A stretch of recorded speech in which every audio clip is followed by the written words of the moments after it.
कि thyroid glands कहाँ से इंपॉर्टेंट है, कहाँ से कैसे क्वेश्चंस आ रहे हैं थायराइड ग्लैंड में।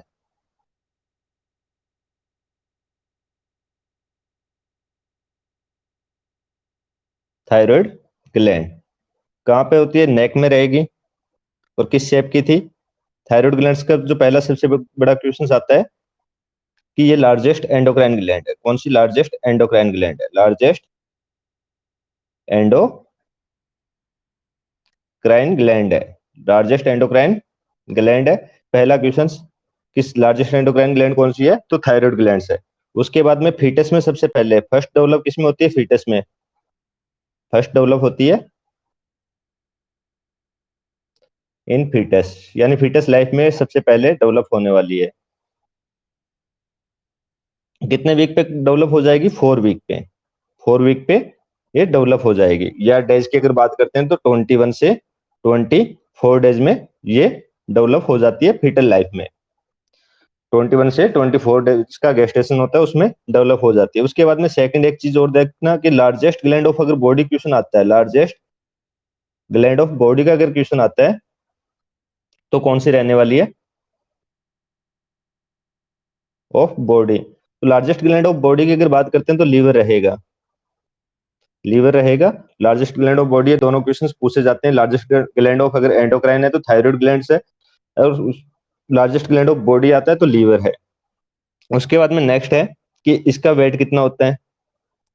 वेट इसका 25 से 30 ग्राम, 25 से 30 ग्राम रहने वाला है। इसके जो हार्मोन्स होते हैं, यानी इसकी अगर शेप की बात कर लेते हैं एक बार कि शेप कैसी होती है, तो शेप इसकी रहेगी बटरफ्लाई। शेप कैसी रहेगी? बटरफ्लाई। बटरफ्लाई शेप रहने वाली है। बटरफ्लाई शेप रहेगी इसकी। उसके बाद नेक्स्ट देखते हैं कि जो इसके हार्मोन्स थे, यानी जो थायराइड ग्लैंड से 3 हार्मोन सिक्रेट करती है, तो कौन कौन से इसका सिक्रेशन होता है हार्मोन्स का? एंड थायराइड के हार्मोन्स या थायराइड ग्लैंड्स के हार्मोन्स 3 हार्मोन का सिक्रेशन करती है। पहला हार्मोन आपका T3, सेकंड है T4, और थर्ड है कैल्सिटोनिन। Calcitonin, calcitonin. T3 को बोलते हैं ट्राईआइडो थायरोनिन। और ये कितने परसेंट निकलता है? 10%, अराउंडेड 10% टोटल जो थायराइड ग्लैंड्स होती है वो T3 हार्मोन्स का सिक्रेशन करती है। उसके बाद में 90% आपका ये निकलेगा, 90% सिक्रेशन T4 का होता है। कैल्सिटोनिन कुछ सिचुएशंस, या जब कैल्शियम का लेवल बॉडी में कम हो जाएगा या सीरम में कम हो जाएगा, उस कंडीशन में सॉरी, अगर कैल्शियम का लेवल बॉडी में अधिक हो रहा है या सीरम में ज्यादा हो रहा है, उस कंडीशन में क्या होगा? आपका कैल्सिटोनिन सिक्रेशन होने वाला है। उसके बाद में जो ये दोनों है, अगर इनकी बात करते हैं T3 और T4 का, T4 की कौन सी सेल्स इसको सिक्रीट करने वाली है, कौन सी सेल्स को सिक्रीट करेगी? तो इसमें क्यूबोडियल एपिथेलियम सेल्स बोलते हैं। क्यूबोडियल एपिथेलियम सेल्स होती है, एपिथेलियम सेल्स होगी, वो इसका सिक्रेशन करती है। या इसको बोल सकते हैं कोलोडियल फॉलिकल्स, फॉलिकल्स होते हैं, वो इसका सिक्रेशन करने वाले हैं। किसमें? थायराइड ग्लैंड में। या डायरेक्टली यहाँ से एक प्रोटीन जो आपके क्लोडियल फॉलिकल्स होते हैं, एक प्रोटीन का सिक्रेशन करते हैं, जिसको क्या बोलते हैं? थायोग्लोबिन्स या थायरोग्लोबिन्स। ये इस पे ध्यान रखना कि जब भी थायराइड ग्लैंड की स्टडी करते हैं तो एक ट्यूमर मार्कर की तरह एक्ट करेगा। क्या करेगा? अगर थायराइड ग्लैंड्स की स्टडी कर रहे हैं या थायराइड ग्लैंड्स के कैंसर की स्टडी कर रहे हैं, थायराइड कैंसर की स्टडी करेंगे, उस कंडीशन में क्या है? ट्यूमर मार्कर है। कोई पूछे कि थायराइड कैंसर का ट्यूमर मार्कर कौन है, तो थायरोग्लोबिन रहने वाला है। ये क्या है? एक टाइप का प्रोटीन है। ये प्रोटीन है। ये भी आपके जो क्यूबोडियल एपिथेलियम सेल्स होती है या क्लोडियल फॉलिकल्स होते हैं, वो इसको सिक्रेट करेंगे, वो इसका सिक्रेशन करने वाले हैं। उसके बाद में बात आ रही है कि कैल्सिटोनिन का सिक्रेशन कहां से हुआ? तो कैल्सिटोनिन होगा, कैल्सिटोनिन का सिक्रेशन पैरा फॉलिकुलर सेल्स होगी, वो करेगी। कौन करेगा? Para follicular cell, para follicular cells इसका सिक्रेशन करने वाले हैं। या इसको सी सेल्स भी बोलते हैं, या इसको सी सेल्स भी कहते हैं। सी सेल्स भी इसको कहते हैं। ये था नॉर्मल्स की कैल्सिटोनिन और इनका सिक्रेशंस कहाँ से होता है। अब फंक्शन ऑफ थायराइड हार्मोन्स देख लेते हैं। एक चीज और नोटिस करना कि जो आपका T3 और T4 है, T3 एंड T4 है, उसको कंबाइंड रूप से थायराइड हार्मोन्स कहते हैं। उनको कंबाइंड रूप से क्या कहते हैं? थायराइड हार्मोन्स कहते हैं। इन दोनों को कंबाइंड रूप से क्या कहेंगे? Thyroid hormone. इन दोनों को थायराइड हार्मोन्स कहने वाले हैं कंबाइंड रूप से। तो ये चीज ध्यान कर लेना। अब देखते हैं कि अपना फंक्शंस, जो थायराइड ग्लैंड होगी उसका फंक्शंस क्या रहेगा। जो हार्मोन सिक्रेट हो रहे हैं थायराइड ग्लैंड से, उसके फंक्शंस क्या रहते हैं। तो function of T3 and T4 देखते हैं। सबसे पहले देखते हैं कि T3 और T4 का फंक्शंस क्या रहेगा। T3 एंड T4, T3 और T4 हार्मोन्स क्या करते हैं। नॉर्मली अगर डायरेक्ट बोलता हूँ तो ये इनका जो फॉर्मेशन होगा उसके लिए आपको क्या चाहिए? आयोडीन का चाहिए, यानी इसेंटल्स होता है आयोडीन से। अगर फॉर्मेशन हो रहा है, अगर आयोडीन है तभी इनका फॉर्मेशन होने वाला है, यानी इनका आयोडीन क्या है। अगर आयोडीन की कमी होगी तब क्या होगा? इनका सिक्रेशंस कम हो जाता है। आयोडीन क्या है? इसेंटल है, इसेंटल फॉर फॉर्मेशंस। अगर आयोडीन की कमी होगी तब इनका क्या होगा? सिक्रेशंस कम हो जाएगा फॉर फॉर्मेशंस, इसेंटल फॉर फॉर्मेशन। अगर जैसे अब आयोडीन की अगर कमी होती है और थायराइड ग्लैंड का जो साइज होगा वो क्या हो जाएगा? इनलार्ज हो जाएगी। थायराइड ग्लैंड्स क्या हो जाएगी? इनलार्ज हो जाएगी। और उस कंडीशन में क्या होगा? इन दोनों का अगर सिंथेसिस नहीं हो रहा है तब जो आपकी पिट्यूटरी ग्लैंड थी एक हार्मोन सिक्रेट करती है जिसका नाम क्या था? TSH, thyroid stimulating hormones. इसका सिक्रेशन क्या होता है? बढ़ जाता है। इनके जो T3 और T4 का सिक्रेशन के लिए अपने को चाहिए था आयोडीन। आयोडीन का कम है अपने पास, बॉडी में आयोडीन नहीं है। उस कंडीशन में क्या होगा? TSH का सिक्रेशन होगा इन दोनों का सिक्रेशन करवाने के लिए। T3 और T4 का सिंथेसिस करवाने के लिए TSH ज्यादा सीक्रेट होगा। उस कंडीशन में ये किस में कन्वर्ट हो जाता है? सिंपल गोइटर में। सिंपल गोइटर एक डिजीज है, उसमें कन्वर्ट हो जाएगा, यानी इनलार्जमेंट ऑफ थायराइड ग्लैंड बोल सकते हैं। ग्लैंड्स का इनलार्जमेंट होता है। अब ये दोनों फंक्शंस क्या करते हैं, ये दोनों डायरेक्टली बात करता हूँ। पहला फंक्शन अगर बात करूं कि पहला फंक्शन इनका क्या रहेगा, तो ये फिजिकल ग्रोथ, फिजिकल ग्रोथ और मेंटल ग्रोथ करवाने में हेल्प करने वाले हैं। फिजिकल ग्रोथ और मेंटल ग्रोथ होगी उसमें हेल्प करने वाले, या मेंटल डेवलपमेंट, मेंटल डेवलपमेंट में एक्ट करेंगे। ठीक है। उसके बाद में सेकंड, जो T3 और T4 हार्मोन्स है, T3 और T4 क्या करेंगे? सेकंड, T3 और T4 अपनी जो BMR होती है उसको इंक्रीज करते हैं। क्या करते हैं? इंक्रीज करेंगे, इंक्रीज करेंगे BMR को। बॉडी की जो बेसल मेटाबॉलिक रेट होती है, या नॉर्मली बात करूं जो ये रेट होगी BMR, क्या होता है कि जब अपनी बॉडी रेस्ट पे होगी, जब रेस्ट पे होगी, जो सेल्स यूटिलाइज कर रही है O2 का, तो उस कंडीशन में जो ये आ रहा है, एक जो रेट बन के आ रही है वो क्या है? आपकी BMR रेट है। यानी जब रेस्ट के टाइम अपनी बॉडी कुछ कर रही है तो वो बेसल मेटाबॉलिक रेट है रेस्ट के टाइम। तो ये अगर इंक्रीज होगी BMR, तो ये क्या करता है? T3 और T4 BMR के बेस पे ही इंक्रीज कर देता है इंटेस्टाइनल मूवमेंट। ठीक है। इंक्रीज किसको करेगा? Motility of GI track, of gastrointestinal tract होगी, उसकी मोटिलिटी को बढ़ा देगा। ठीक है। उसके बाद में ये क्या करता है? Normal nerve system, reproductive function और कार्डियोवैस्कुलर सिस्टम को भी रेगुलेट करता है। क्या करेंगे T3 और T4 दोनों? T3 और T4 क्या करने वाले हैं? रेगुलेट करेंगे। किस किस सिस्टम को रेगुलेट करने वाले हैं?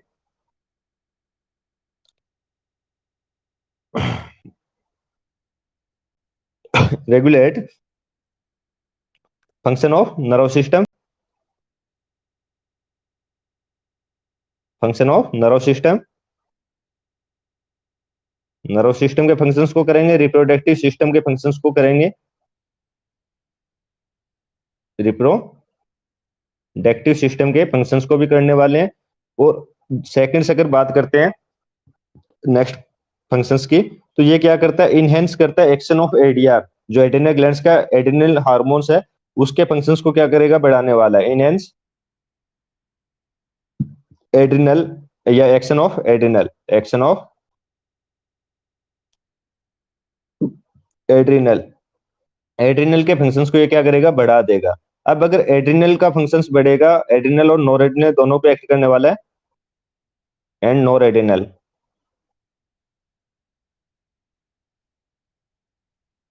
ठीक है। अब अगर ये हो रहा है तो उस कंडीशन में क्या होगा, अपने जो हार्ट रेट थी वो बढ़ जाएगी। हार्ट रेट क्या हो जाएगी, बढ़ जाएगी। हार्ट रेट बढ़ेगी यानी टीएसएच और टी4 का सिंथेसिस ज्यादा होगा, तो उस कंडीशन में क्या होने वाला है, हार्ट रेट अपनी बढ़ेगी। हार्ट रेट बढ़ जाएगी। उसके बाद में ये और क्या करेगा, अगर फंक्शन ऑन कार्बोहाइड्रेट पे देखते हैं टी3 टी4 का, अगर कार्बोहाइड्रेट पे देखें फंक्शंस की, कार्बोहाइड्रेट में क्या करता है, तो ये कार्बोहाइड्रेट में भी फंक्शंस करने वाला है एक्शन ऑन कार्बोहाइड्रेट। तो कार्बोहाइड्रेट में क्या करेगा, ग्लूको ग्लूकोजिनोलाइसिस ग्लूकोजिनोलाइसिस का काम करेगा, यानी ग्लाइकोजन्स को कन्वर्ट करेगा ग्लूकोज में। उसके बाद में सेकंड सीसी में देखते हैं कि और क्या कर सकता है, तो ये करेगा ग्लाइकोलाइसिस। ग्लाइकोलाइसिस करेगा यानी ब्रेकडाउन ऑफ ग्लूकोज का वर्क करने वाला है। लिपिड्स पे भी यही एक्ट करता है, यानी ब्रेकडाउन करने में हेल्प करवाने वाला है। उसके बाद में नेक्स्ट देखते हैं कि कैल्सिटोनिन क्या करेगा। कैल्सिटोनिन क्या करने वाला है, कैल्सिटोनिन का अगर फंक्शन देखें, कैल्सिटोनिन फंक्शंस कि कैल्सिटोनिन क्या काम करेगा, तो कैल्सिटोनिन के लिए स्पेशली बता देता हूं कि कैल्सिटोनिन क्या करता है, रिड्यूस करता है ब्लड कैल्शियम लेवल को। क्या करेगा, ब्लड कैल्शियम लेवल को रिड्यूस करेगा। क्या करेगा, रिड्यूस या डिक्रीज करने वाला किसको, ब्लड कैल्शियम लेवल को। किसको डिक्रीज करेगा, ये पहला फंक्शन इसका ये रहता है और मोस्ट इंपॉर्टेंट भी रहता है। डिक्रीज ब्लड कैल्शियम लेवल करेगा ये, blood calcium level, blood calcium level को कम करता है। अब ध्यान करना कि ब्लड कैल्शियम लेवल को कैसे कम करेगा, या इसका जो एक्ट करने की प्रोसेस होती है वो क्या रहेगी। उसके बाद में सेकंड से इसका जो इफेक्ट होता है वो अपोजिट रहता है। यानी पहला क्या है कि ये क्या करने वाला है, डिक्रीज करेगा कैल्शियम लेवल्स को। उसके बाद में अपोजिट इफेक्ट करेगा, यानी इफेक्ट आर अपोजिट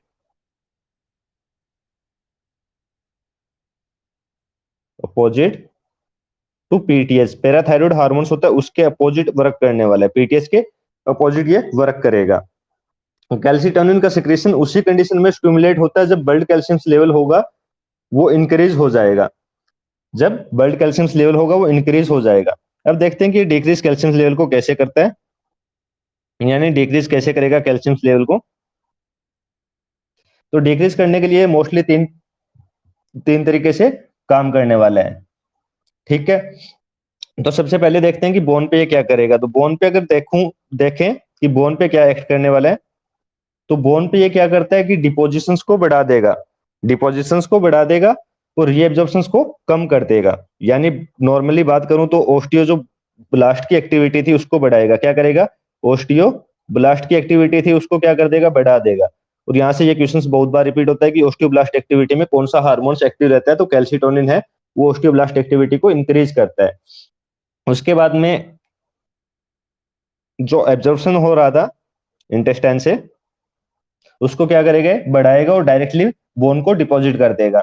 जो एब्जॉर्प्शन होगा इंटेस्टाइन से उसको भी बढ़ाने वाला है, इंटेस्टाइन से एब्जॉर्प्शन हो रहा है उसको बढ़ाएगा। उसके बाद में जो रीअब्जॉर्प्शन की प्रोसेस थी, कैल्शियम को रीअब्जॉर्ब करवा रहा था किडनी से, तो किडनी में अगर बात करते हैं तो एक्सक्रेशन ऑफ, जो एक्सक्रेशन की प्रोसेस होगी उसको ज्यादा करने वाला है। किडनी में क्या करेगा, एक्सक्रेशन को बढ़ा देगा, यानी इंक्रीज करेगा किसको, एक्सक्रेशन को। यानी इस तीन तरीके से कम कर सकता है कैल्शियम को बॉडी में से, या ब्लड कैल्शियम लेवल को कम करेगा। अगर इंक्रीज एक्सक्रेशन हो रहा है तो उस कंडीशन में क्या होगा, रीअब्जॉर्प्शन नहीं होने वाला और इंटेस्टाइन से एब्जॉर्प्शन को मोस्टली कम करता है। यहाँ पे मैंने शायद इंक्रीज बता दिया था, तो डिक्रीज ऑब्जर्वेशन करेगा कैल्शियम का। और ओस्टियोब्लास्ट एक्टिविटी को, यानी जो ब्लड में कैल्शियम था उसको डिपॉजिट करेगा कहाँ पे, बोन पे। और जो बोन फ्रैक्चर होती है तो ओस्टियोब्लास्ट एक्टिविटी क्या होती है, बढ़ जाती है। तो उस कंडीशन में नॉर्मली अपने को कैल्शियम की टेबलेट्स वगैरह लेने का एडवाइस देते हैं डॉक्टर। तो उसकी वजह यही रहती है कि ओस्टियोब्लास्ट एक्टिविटी बढ़ेगी, क्योंकि ओस्टियोब्लास्ट एक्टिविटी बढ़ने की वजह क्या थी कि जब बोन फ्रैक्चर हुई थी उस कंडीशन में ओस्टियोक्लास्ट की एक्टिविटी हुई थी और अपना जो सीरम कैल्शियम लेवल था वो क्या हुआ था, बढ़ गया था। वो क्या हुआ, बढ़ गया था। तो उस कंडीशंस में अपनी ओस्टियोब्लास्ट एक्टिविटी को बढ़ाने के लिए कैल्सिटोनिन का सिक्रेशन ज्यादा होता है।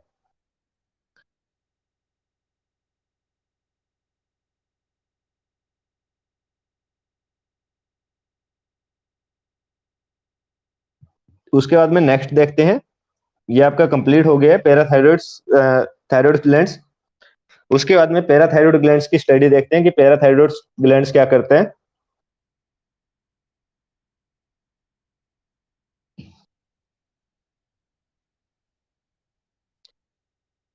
नेक्स्ट है पैराथायरॉइड ग्लैंड।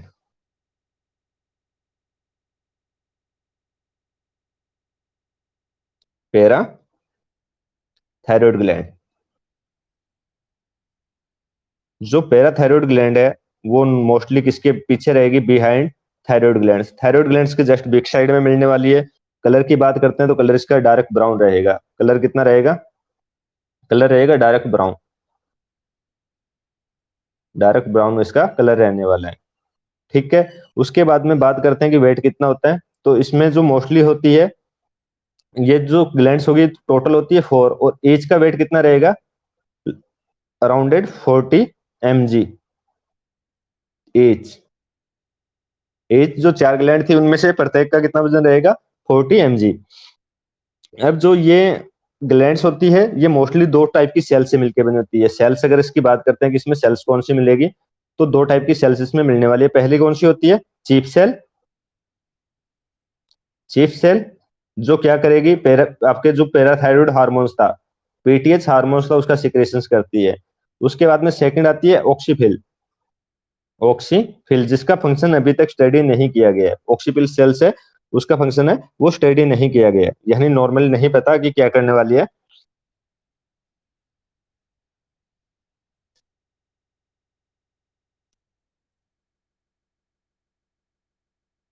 अब अगर इसका पीटीएच हार्मोन्स था उसका डायरेक्टली फंक्शन देखते हैं कि फंक्शंस क्या रहेगा।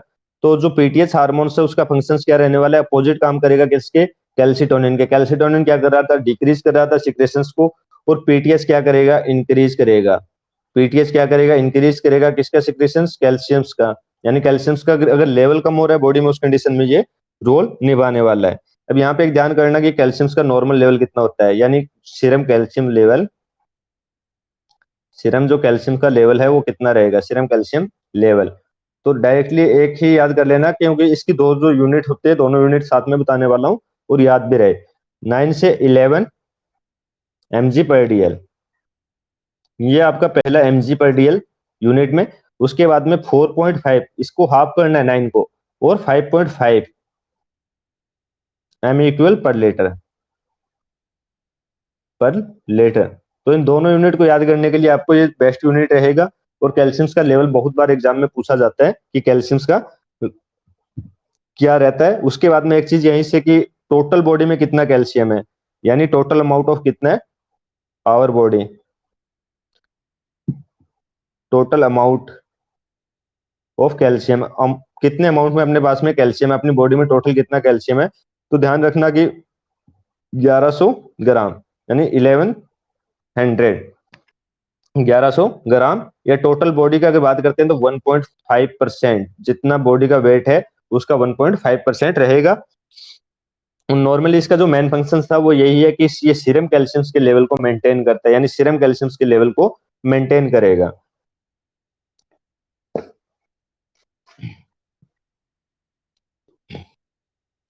अब बात आ रही है कि अगर इसका सिक्रेशंस कम हो जाए, यानी अगर इसका सिक्रेशंस कम हो जाता है, इसका पीटीएच हार्मोन्स का, पीटीएच हार्मोन्स यानी पैराथायरॉइड हार्मोन्स था, उसका अगर सिक्रेशंस कम हो जाए तो क्या होगा?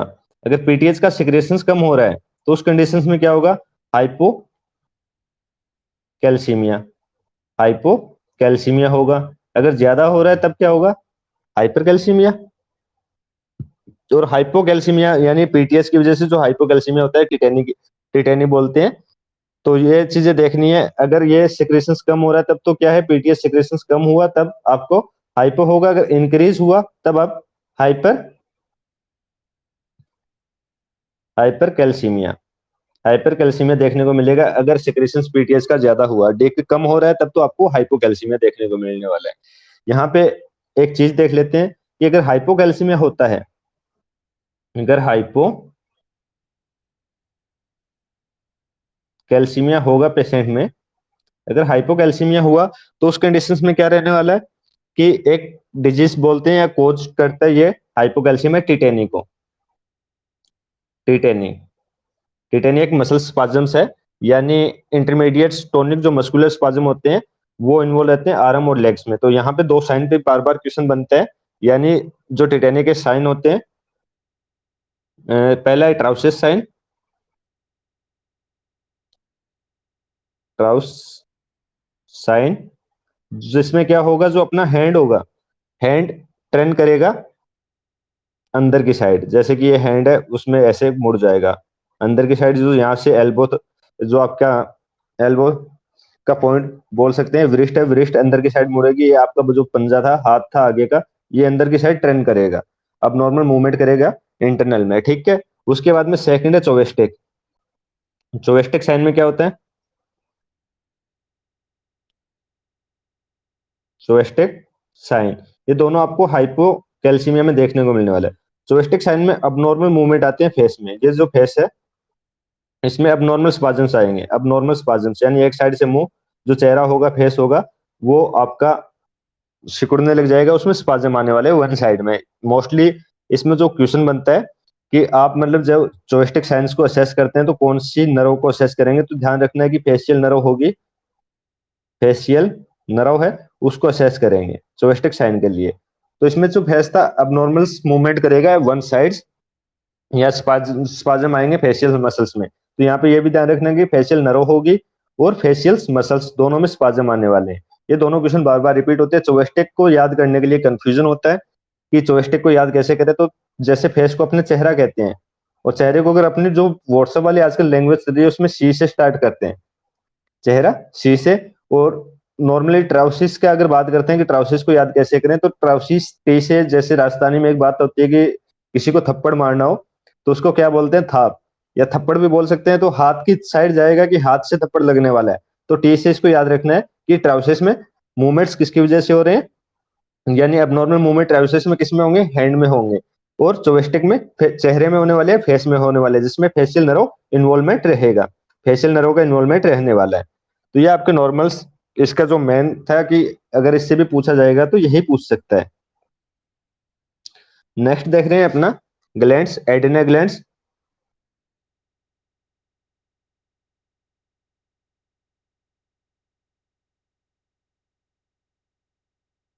एड्रिनल ग्लैंड,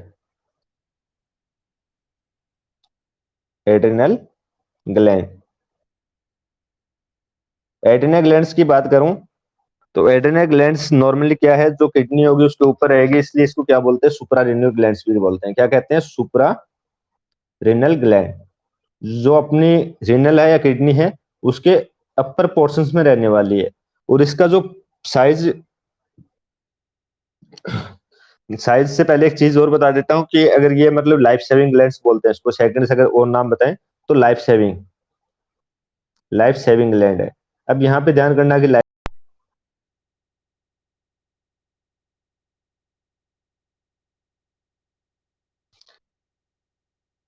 एड्रिनल ग्लैंड्स का क्या बोल रहे थे कि पहला था कि इसको सुप्रारिनल ग्लैंड्स कहते हैं, एड्रिनल ग्लैंड्स का सेकंड नाम था।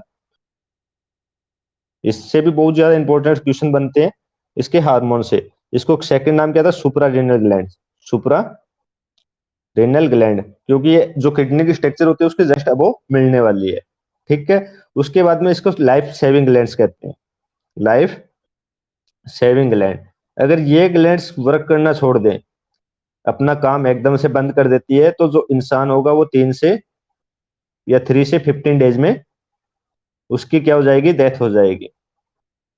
लाइफ सेविंग क्यों बोल रहे हैं, अगर काम इसने अपना अब्सेंस हो गई या ये ग्लैंड्स एकदम से फेलियर हो जाती है, तो 3 से 15 डेज के अंदर ये एक्सपायर हो जाएगा, जो भी पेशेंट होगा, या एब्सेंट है लाइफ के टाइम या एट बर्थ, तो उस कंडीशन में भी जो बच्चा होगा वो सिर्फ 3 से 15 दिन ही जी पाएगा, 3 से 15 दिन ही जी पाएगा, इसलिए इसको ये बोलते हैं। उसके बाद में ये जो अपनी किडनी थी उसकी प्रत्येक साइड में मिलने वाली है, यानी ईच किडनी के ऊपर सिचुएटेड रहेगी। वेट इसका लगभग 4 ग्राम के राउंडेड होता है। उसके बाद में इसको 2 भागों में पार्ट में डिवाइड करते हैं। इसके पार्ट हो गए जो एड्रिनल ग्लैंड्स के 2 भाग में डिवाइड करते हैं। पहला होता है कॉर्टेक्स, यानी एड्रिनल कॉर्टेक्स। जो एड्रिनल कॉर्टेक्स होगा वो लगभग 80% होता है, एड्रिनल कॉर्टेक्स होगा वो टोटल ग्लैंड का कितने परसेंट रहने वाला है, 80%, ठीक है। उसके बाद में था सेकंड्स बोलते हैं, एड्रिनल मेडुला, एड्रिनल मेडुला। तो एड्रिनल जो मेडुला है वो आपका 20% रहेगा। दोनों 3-3 हार्मोन्स का सिक्रेशन करते हैं जो अपनी बॉडी के लिए इंपॉर्टेंट रहते हैं,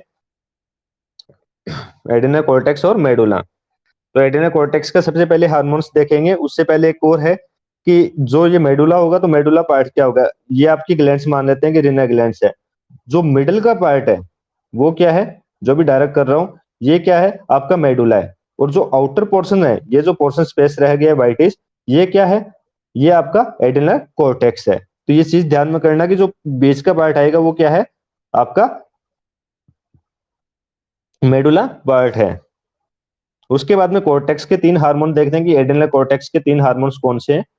जो एड्रिनल कॉर्टेक्स है उसके 3 हार्मोन्स, एक मूवी आई थी शायद आप सभी ने देखी होगी, मूवी का नाम था मैसेंजर ऑफ गॉड।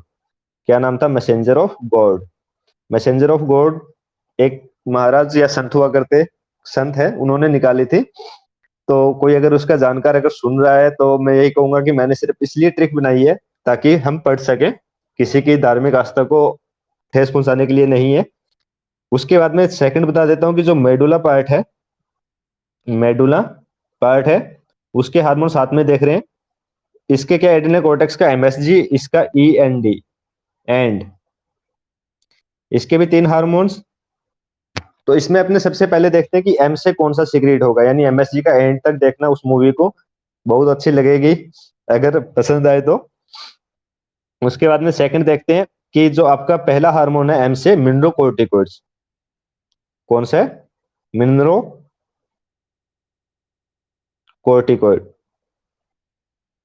मिनरोकॉर्टिकॉइड हार्मोन्स है इनसे, जो कॉर्टेक्स पोर्शन था उससे। उसके बाद में सेकंड से अगर हार्मोन्स की बात करूं तो जो आपका एस से बन रहा है वो कौन सा है, सेक्स हार्मोन्स या सेक्स हार्मोन्स। उसके बाद में जी से जो बनेगा वो आपका glucocorticoid hormones, glucocorticoid hormones, glucocorticoid hormones. ये 3 हार्मोन्स आपका कौन सा पार्ट निकाल रहा है, एड्रिनल कॉर्टेक्स। तीनों से क्वेश्चन बनते हैं कि एड्रिनल कॉर्टेक्स का हार्मोन्स एक्सेप्ट का क्वेश्चन बनता है, तो इस चीज को ध्यान में रख लेना कि एमएसजी। उसके बाद में मेडुला के देखते हैं कि मेडुला में ए से क्या है, एपिनेफ्रिन, एपिनेफ्रिन, एपी